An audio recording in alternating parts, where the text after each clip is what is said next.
yesterday Rashtrapati Bhavan में जो एक भव्य समारोह में आयोजन किया गया था, वो समारोह में प्रधानमंत्री जी ने ये व्यवस्था किया था कि नॉर्थ ईस्ट का कोई ना कोई गमछा या कोई ना कोई वस्त्र गेस्ट को दिया जाएगा। जब राहुल गांधी को ये उत्तर पूर्व का सांस्कृतिक जो हमारे गामूसा है दिया गया, उन्होंने वो लेने के लिए इनकार किया। ये पहला घटना नहीं है। असम में भी जो आते हैं, अगर कोई उनको गामछा देते हैं वो लेने के लिए इनकार करते हैं।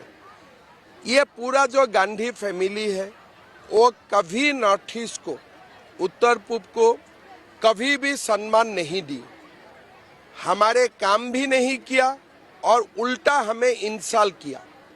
कल जो घटना हुआ उसको मैं कंडेम करता हूं और मैं राहुल गांधी को ये भी बोलना चाहूँगा कि जब तक आप उत्तर पूर्व को सम्मान करने के लिए जब तक आप राजी नहीं होगा, तब तक आप उत्तर पूर्व में वोट मांगने के लिए भी मत आइए।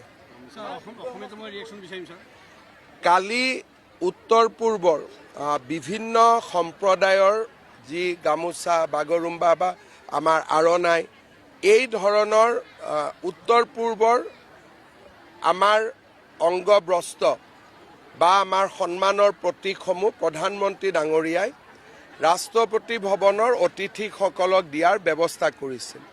তাত ইউৰোপৰ পৰা অহা ডেলিগেশ্যনবিলাকো আছিলে। সকলোৱে সন্মানেৰে সৈতে এই সন্মান গ্ৰহণ কৰিলে, কিন্তু ৰাহুল গান্ধীয়ে তাক অস্বীকাৰ কৰিলে। গামোচাও নিপিন্ধিলে, বাকী অংগবস্ত্ৰও নিপিন্ধিলে উত্তৰ পূৰ্বৰ পৰা যোৱা। এই ঘটনাই সকলোকে দুখ দিছে, কিন্তু আমাৰ বাবে এইটো প্ৰথম কথা নহয়। আগে পিছেও ৰাহুল গান্ধীয়ে কেইবাবাৰো অসমৰ গামোচাক তেওঁ অপমান কৰিছে।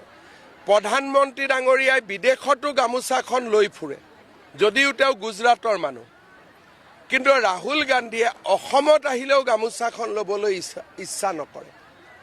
গতিকে মই ভাবো যে আমাৰ ৰাইজে তাক চাই আছে আৰু আগতেও যেনেকৈ ৰাহুল গান্ধীক শিক্ষা দিছে, ভৱিষ্যতেও ৰাহুল গান্ধীক তেনেকৈ শিক্ষা দিব। Any Times 24/7. Your news, your voice.